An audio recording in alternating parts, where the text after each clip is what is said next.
आज की वीडियो में हम लोग एक रोमांटिक ड्रामा मूवी का एक्सप्लेन करने वाले हैं। इस मूवी के शुरुआत में हम लोग एक आयरिस नाम की लड़की को देखते हैं जिसे एक जोश नाम के लड़के से प्यार हो जाता है। जोश आयरिस के साथ कई बार घपाघप किया करता था। एक दिन जब वो अपने दोस्तों के पास आयरिस को मिलवाने के लिए लेकर जाता है तब उसके दोस्त भी आयरिस को देखकर उसकी तरफ अट्रैक्ट हो जाते हैं और वो लोग भी अब आयरिस के साथ इंटीमेट होना चाहते हैं। लेकिन सबसे हैरानी की बात यह थी कि जोश को इस बात से कोई भी फर्क नहीं पड़ता है कि कोई भी आयरिस के साथ घपाघप कर सकता है। एक बार आयरिस जब जोश के दोस्त के साथ अकेली होती है तब वो आयरिस को अपने पास बुलाता है और कहता है मेरे पास आ जाओ क्योंकि तुम इसी काम के लिए यहाँ हो। इसके बाद वो आदमी आयरिस के साथ में क्या करता है ये हम लोग इस वीडियो में आगे देखेंगे। तो चलिए इस मूवी को शुरू करते हैं। इस मूवी की शुरुआत एक सुपरमार्केट से होती है। यहाँ पर हम लोग एक आयरिस नाम की लड़की को देखते हैं। तभी एक जोश नाम का लड़का यहाँ आता है। जोश आयरिस को ही देखे जा रहा था। यहाँ आयरिस भी जोश को नोटिस करती है। इन दोनों की नजरें मिलती हैं और इन दोनों को पहली नजर में ही प्यार हो जाता है। अब ये लोग साथ में घूमते हैं।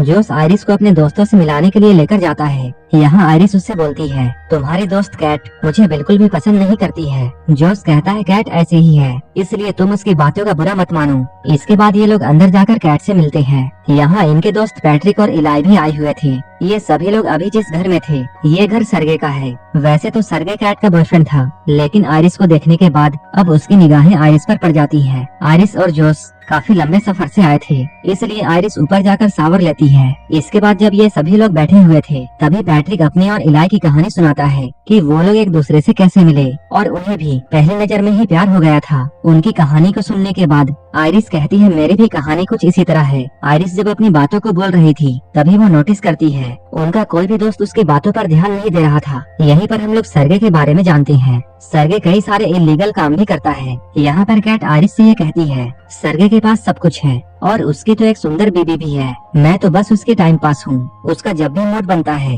वो मेरे साथ इंटीमेट होता है। कुछ देर के बाद ये सभी लोग यहाँ डांस करने लगते हैं। तभी सर्गे आयरिस के नजदीक आने की कोशिश करता है। यहीं पर जोश भी होता है। डांस करते हुए आयरिस जोश को अपने तरफ खींचती है। यहाँ ये लोग साथ में काफी मस्ती करते हैं। रात में सोने से पहले ये लोग इंटीमेट होते हैं लेकिन तभी आयरिस कुछ बोलने लगती है। जोश उसे कहता है सो जाओ। तभी आयरिस एकदम से ही सो जाती है। सुबह में ये लोग नदी के पास जाने वाले थे। जोश आयरिस से कहता है मेरा जाने का मन नहीं है इसलिए तुम अकेली चले जाओ। जोश आयरिस की बातों को मानकर अकेली जाती है लेकिन आयरिस के जाते ही जोश ने अपने फोन में वो एक पेन ड्राइव को कनेक्ट करता है। इधर बाहर आयरिस को अपने जेब में एक चाकू मिलता है। यहाँ पर पीछे सर्गे भी होता है। सर्गे आयरिस के साथ फ्लर्ट करने की कोशिश कर रहा था। सर्गे को देखकर आयरिस कहती है मुझे अब वापस जाना चाहिए लेकिन सर्गे उससे कहता है तुम मेरे गेस्ट हाउस में आई हो इसलिए तुम्हें थोड़ा टाइम मेरे साथ गुजारना चाहिए। सर्गे यहाँ आयरिस को सनस्क्रीन देकर ये कहता है कि तुम मेरे पीठ पर इसे लगा दो। तभी वो आयरिस का हाथ पकड़ लेता है। सर्गे कहता है मेरे पास कैट का परमिशन है और तुम तो यही करने के लिए हो। कुछ ही देर के बाद हम लोग आयरिस को देखते हैं जो कि खून में पूरी तरह लथपथ थी। आयरिस कहती है मैंने उसे रोकने की कोशिश की लेकिन वो नहीं रुका और वो मेरे साथ जबरदस्ती करने वाला था। वो मुझे गला घोट कर मारना चाहता था इसलिए मुझे उसे मारना पड़ा। ये सुनकर जोश आयरिस से कहता है सो जाओ। तभी आयरिस अचानक सो जाती है। यहीं पर हम लोग ये समझ पाते हैं आयरिस कोई इंसान नहीं बल्कि एक रोबोट है। अब इन लोगों ने आयरिस को बांध दिया। ये लोग आपस में ये बातें करते हैं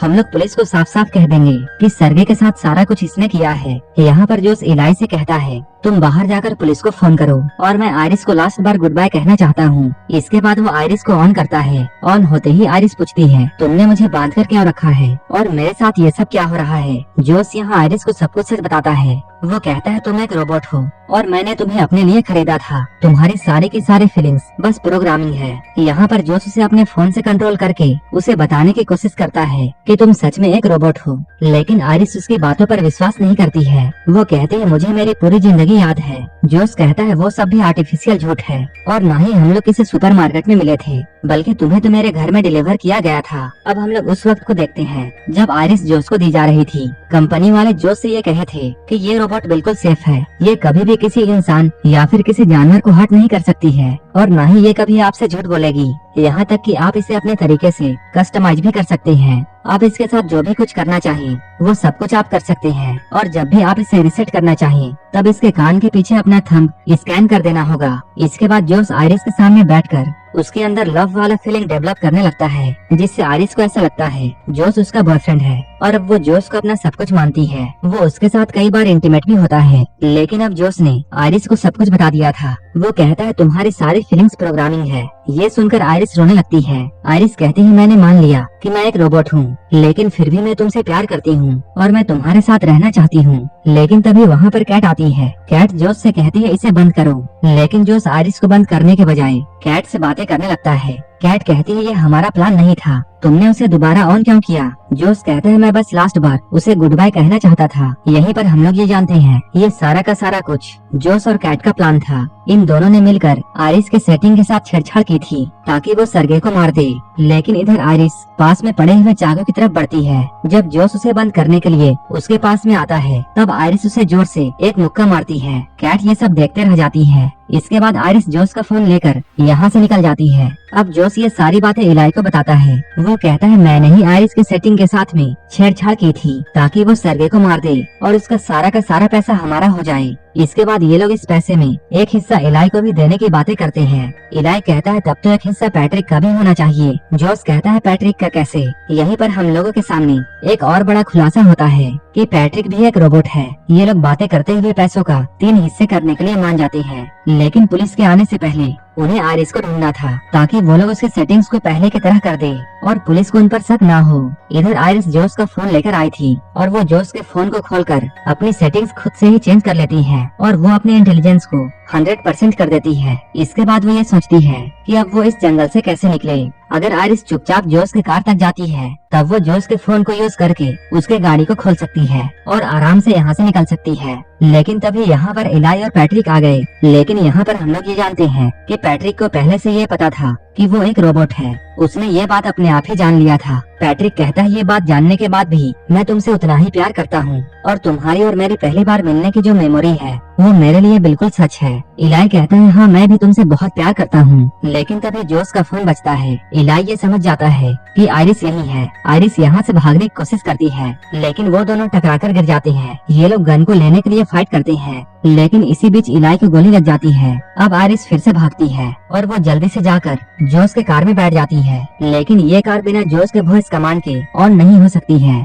इसके बाद आयरिस अपने कंट्रोल में जाकर अपनी आवाज चेंज करने की कोशिश करती है। तभी बाहर जोश एक पत्थर उठाकर कार के शीशे को तोड़ने की कोशिश करता है। ये शीशा टूटने ही वाला था, लेकिन तभी कार चल जाती है। अब आयरिस जोश को पीछे छोड़कर यहाँ से निकल जाती है। इधर जोश अंदर आकर सरगे का फोन ढूंढने लगता है। उसने सरगे के फोन से अपनी कार चोरी होने की कंप्लेन कर दी। तभी कार साइड में लगकर अपने आप बंद हो जाती है और इसके दरवाजे भी अपने आप लॉक हो गए। इसके बाद जोश आयरिस को कॉल करता है। वो कहता है बेबी अभी भी कुछ भी नहीं बिगड़ा है, तुम मेरे पास आ जाओ और हम लोग मिलकर सब कुछ ठीक कर देंगे। हम लोग सारा का सारा ब्लेम पैट्रिक पर डाल देंगे कि उसने ये सब किया है। लेकिन आयरिस ने अपने इंटेलिजेंस को इतना बढ़ा दिया था कि वो जोश के झांसे में आने वाली नहीं थी। आयरिस कहती है तुमने मुझसे मर्डर करवाया है। इसके बाद आयरिस उससे ब्रेकअप कर लेती है। इसके बाद जोश पैट्रिक के पास में जाता है। वो इलाई के थंबप्रिंट से पैट्रिक को रीसेट करता है और वो पैट्रिक को अपने से कनेक्ट कर लेता है। अब पैट्रिक को इलाई के जगह में जोश दिख रहा था। इसके बाद जोश सेटिंग में जाकर पैट्रिक के एग्रेशन को 100% कर दिया और वो पैट्रिक को ये हुक्म देता है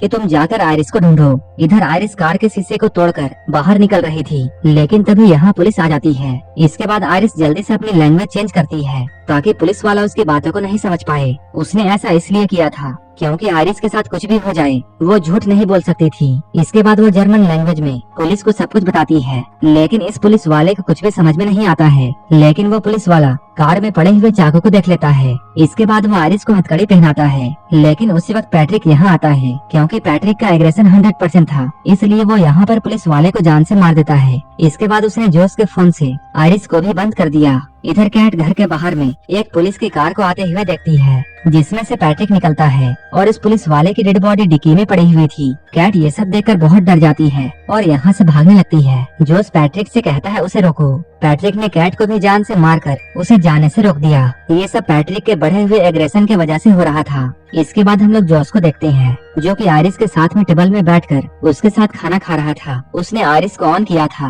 जोश कहता है मैंने ये बात नहीं सोचा था कि तुम इतना कुछ कर जाओगी। तुमने इलाई को मार डाला और तुम्हारी ही वजह से कैट की भी जान चली गई। आयरिस कहती है नहीं, मैंने ऐसा कुछ नहीं किया है, ये सब तो तुम्हारा किया हुआ है। तुम सारा का सारा ब्लेम मुझ पर नहीं डाल सकते हो। आयरिस कहती है तुम बहुत बुरे इंसान हो और तुम बहुत कमजोर हो, तुम पूरी दुनिया को गलत समझते हो। आयरिस अभी ये सब बातें बोल ही रही थी तभी जोस अपने फोन को लेकर उसके इंटेलिजेंस को 0 कर देता है। जोस कहता है तुम बोलती हो कि तुम्हें दर्द फील होता है, तो आओ हम लोग टेस्ट करें। वो आयरिस के हाथ को जलते हुए कैंडल के ऊपर रखता है। उसी वक्त जोस के पास में आयरिस को बनाने हुए कंपनी से कॉल आता है। वो लोग यहाँ आ रहे थे। इधर आयरिस का हाथ जल चुका था। तब जोस ने कैंडल को बुझाकर उसके हाथ में गन थमा दी और वो आयरिस को ये ऑर्डर देता है कि तुम अपने आप को गोली मारो। इसके बाद आयरिस उसकी बातों को मानते हुए अपने आप को शूट कर लेती है। इधर कुछ ही देर के बाद आयरिस को लेने के लिए उसकी कंपनी वाले आते हैं। यहाँ उन लोगों के सामने पैट्रिक एक पुलिस वाला बनता है, जिस पुलिस वाले को उसने मार दिया था। वो लोग पैट्रिक को देखकर ये कहते हैं, तुम्हें देखकर ऐसा लगता है कि तुम्हारा चेहरा काफी जाना पहचाना है। लेकिन इन लोगों को याद नहीं आ रहा था कि इन्होंने पैट्रिक को कहाँ देखा है। तभी एक आदमी कहता है, हमारा काम तो बस इस रोबोट को ले जाना है और बाकी का काम हमारे कंपनी वाले देख लेंगे।